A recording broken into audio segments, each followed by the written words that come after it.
This week we are going to be looking at a special episode where the girls' dart team are off on a trip for a match with the rival pub. And we are given the gift of filming on location with a bunch of classic characters. And this is such a rare occurrence in modern EastEnders, I thought we would have a look back at one of the first times we left Walford. And yes, we're in for a real treat here, I can tell you.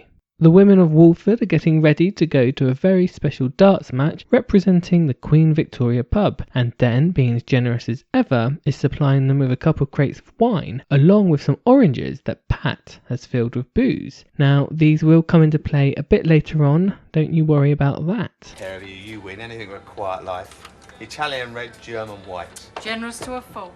We have the plot device of Pat who receives a letter from someone, and it, of course, coincides with this exact trip. We have a real great mix of characters in this episode. We have the killjoy of Dot Cotton moaning about everything and anything that's going on during the trip. Two of mine. Oh, right. Yes, I mean, them tomatoes, they cost me a bomb. They're compost grown, you know, and the cheese, that's vegetarian. Here, do you think I ought to label them in case there's nasty nips up? We have Ethel, the old floozy, who's up for anything, and Pauline and Kathy, who have brought out their best summer outfits. Now just take a look at that. Those day outfits are just mid-80s summed up in one little picture. Once all the Larry extras turn up, we now have our full team ready to hit the road with the no expense spared bus. And Pat, who has made her grand appearance in her best dress, ready to impress someone. Here, what we got here? You better get rid of that old jalopy and get this one a limo. You look really smashing, darling. Great, didn't she, Den? Yeah, like $1 million. I really can't get enough of Pat using this whole trip as an excuse to hook up with an old flame, but really, can anyone blame her? We are now on the road, finally, and the 80s version of fun seems to be singing along to Cockney songs while getting drunk like being on a school bus. We ain't got a barrel of money.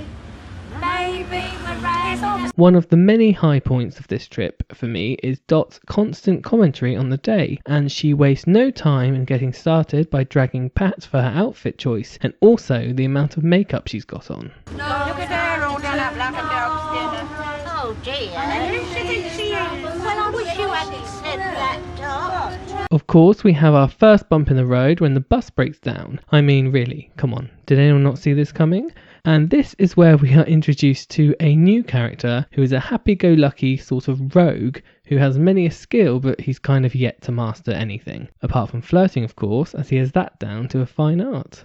He seems to take an instant shine to our little Pauline, and bless her, but she is completely oblivious to the fact that anyone would pay her attention, let alone this little hunk. And there's something really quite endearing about Pauline, as her natural flirting seems to seep out during this episode. We have Kathy plugging along, and she's learnt some new slang from her gay best friend. I mean, would you expect anything else? And she can't help but camp up the day a little bit. Well, let's have a look.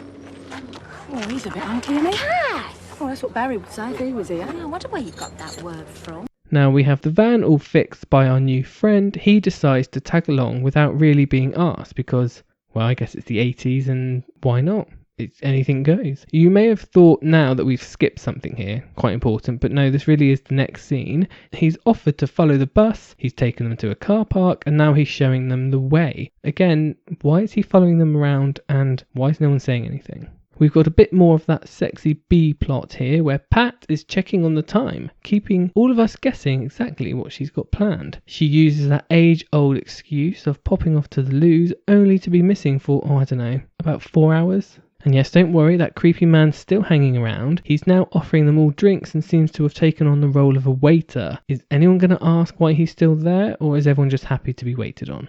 Dot has another dig about the day, and I'm fully here for it and committed. What do you mean?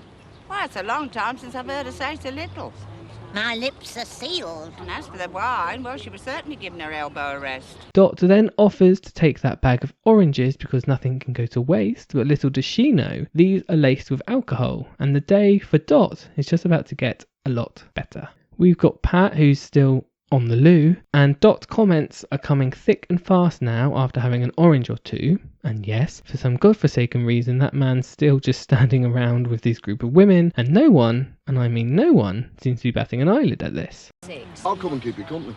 I thought you had a delivery tonight. Nah, there's no rush. You weren't expecting me till 5 anyway. Now, if you ask me, alarm bells should be ringing as he offers to keep Pauline company while she is off on her own, and her friends just seem to be fine with it and they go off on a boat ride. He's got his jacket over his shoulder now, his best jeans and his shirt on, and he's ready to try and impress. We've got the downtrodden Pauline who's making the most of this attention and tries, and yes sadly fails, at making a joke, but even that doesn't seem to be enough to scare him off. Oh no, I follow women all the time, so this is nothing to me. We finally get to the bottom of Pat's long loo trip, as she is actually there to meet an old flame of hers, and it's some man that you may know by the name of Frank Butcher. She managed to have a holiday romance just a few miles away from home. We've got Dot and Ethel who are getting looser-lipped by the second, and they're throwing no punches by insulting each other over some ice cream. What a song and dance! Just 'cause I said I fancied an ice cream, why do you always pick on me? And our friend Derek has decided he better go back to work. We'll see about that, shall we? Pauline sees Dot and Ethel on a boat, and now, you tell me, do you think these hard of hearing women could hear a word of what she said quite quietly across a big river? We'll be on the next boat. See you at the tower. See you again. Ta-da. Derek, who, remember, he had to go back to work recently. Yeah, I am, but Mr. Taylor's got to go back to work. Derek. He's still casually walking around with Pauline, and Pat, who, as far as everyone knows, is still on the loo. She has time for a chat on a bench, a walk along the riverside, and now she's taking part in a 3-course meal. I'm getting huge warning signs now, as Derek seems to be collecting more and more information about Pauline's personal life, while he is meant to be back at work. I mean, maybe he just said to his boss he's popping off to the loo. After he asks her about her husband, he gets her a balloon, and then he just goes off back to work, now that he kind of knows that he's not got a chance with her. If I was you, Pauline, I'd run and don't look back. Now, only 7 hours later, and everyone's finally realising that Pat has been missing. Yeah, isn't Pat with you? I thought she was with you. But there's no time for that, as we finally get around to that darts match, which this whole trip and episode is apparently based on. With their team shirts on and about 10 bottles of wine gone between them all, I don't think there's much hope left. But Pauline still believes Pat's on the loo after all this time. Now, after Pat manages to have a holiday romance, a 3-course meal, an argument and a breakup, she's now finishing her hurricane of a hookup with that walk of shame back to the pub. We now get to witness the darts match, and we have Dot, who is completely wasted after eating a whole bag of oranges, and she's finally managed to chill out a bit. I'm really sorry, Ethel. I wish you'd spoken up earlier. I mean, if I'd carried on the way I was, I could have ruined the entire day.